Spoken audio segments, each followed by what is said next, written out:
అప్పగించినప్పుడు నేను పోయాక వెళ్ళాడేవారు. నేను ఉన్నంతకాలం నా దగ్గరే ఉండు, నా తర్వాత కూడా నేను అన్నీ చూస్తాను, ఇక్కడే ఉండనివారు. జాగ్రత్త వెళ్ళొస్తానంటే నిజంగానే తండ్రి తిరిగి వస్తాడంట. హాస్పిటల్ ఆయన అనుభవించిన నరకలేదు, ప్రతిదీ అనుభవించేసి ఆయన బ్రతికించుకోవడానికి మేము శత విధాల ప్రయత్నం చేసి నా అన్న నా తల్లి నిద్ర లేకుండా కానీ నాకు వెళ్ళే పరిస్థితి లేదు. నా బిడ్డను ఎత్తుకుంటా ఉన్నాడు.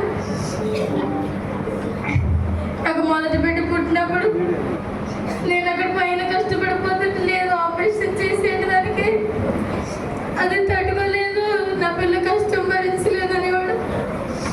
ఆఖరికి నాకు సిజేరియన్ పడింది. నా బిడ్డను మొదటగా నా తండ్రికి చూపించాను.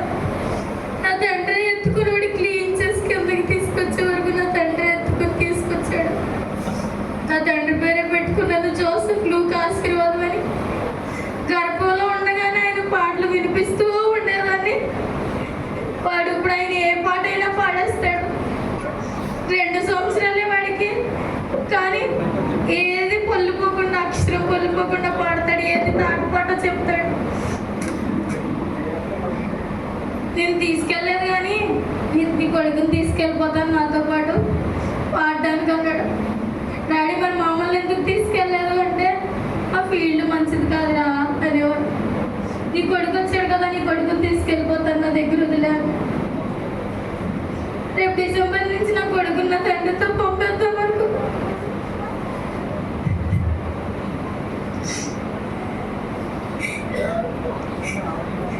నా తండ్రికి గొంతు మూగపోయి ఉండొచ్చు. ఇప్పుడు ఆ పాట దేవుడు నా బిడ్డలకి ఇచ్చి మళ్ళీ ఆయన కంబ్యాక్ గా నా కొడుకు రూపంలో వస్తానని నేను నమ్ముతున్నాను.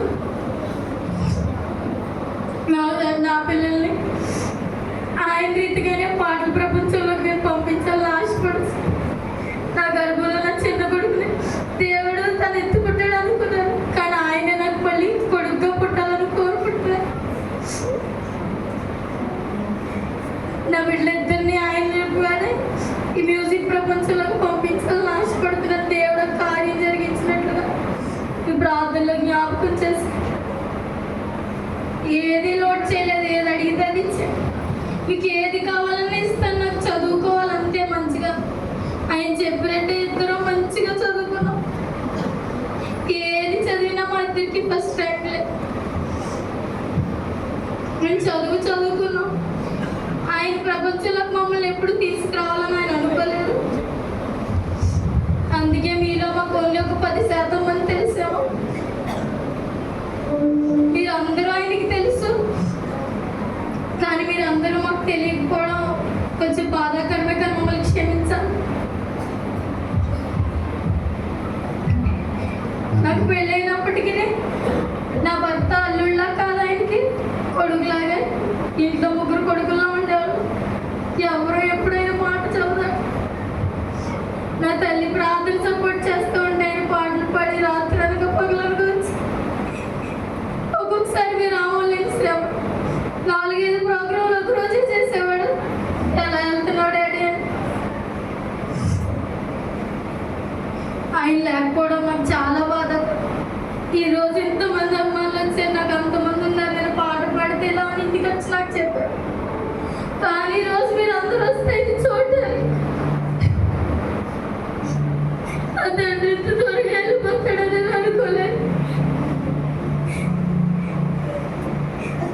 డాడీ నీతోనే నేను పోవాలి, నీ ముందు నేను పోవాలి, కానీ నా ముందు పోకూడదని. కానీ ఒకటే బాధ ఉంది, ఆయన పాట పాడుతూ చనిపోవాలని కోరుకున్నాడు.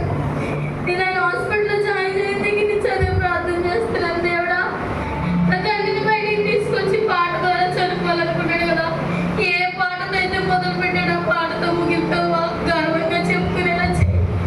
కానీ దేవుని చెప్పి ఎంతవరకే ఉంది.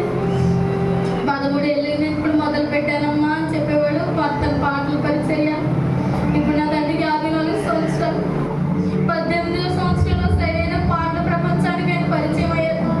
దాదాపుగా 35 సంవత్సరాలకి ఈ పరిచర్యలోనే ఉన్నారు. ఈ చర్చిని నిర్మించడానికి ఆయన పడిన కష్టం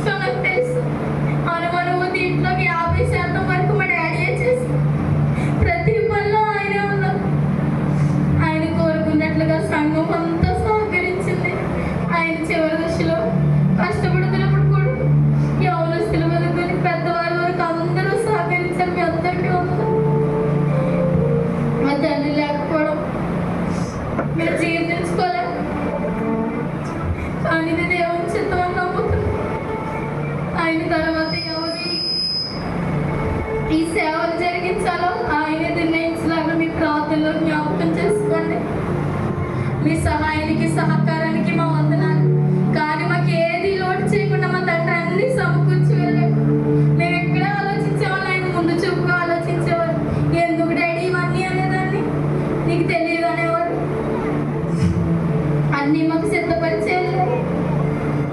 అందుకు మేము ధన్యులు. కానీ ఆయన లేకుండా బ్రతకడం నేర్పించలేదు. దేవుడే మీకు తోడుగా ఉన్నాడమ్మా, ధైర్యంగా ఉండండి.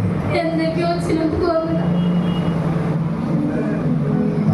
మీ అభిమానాన్ని మా తండ్రి మీద ఉన్న మీకు ఏదైనా అభిమానం ఉన్నా మీకు ఇక్కడ అవకాశం దొరకలేదు కనుక ఆయన యొక్క నెంబర్కి మీ వీడియో రూపంలో కానీ మీ విషయస్ కానీ ఎలా తెలియపరచాలనుకుంటే ఆయన నెంబర్కి మీరు వాట్సాప్ చేయండి. ప్రతి ఒక్క వీడియోని మేము పరీక్షించడానికి ప్రయత్నం చేస్తాం. ఆయన నెంబర్ 9848404968. ఆ నెంబర్కి మీ వాట్సాప్లో మీ మెసేజెస్ తెలియచేయండి.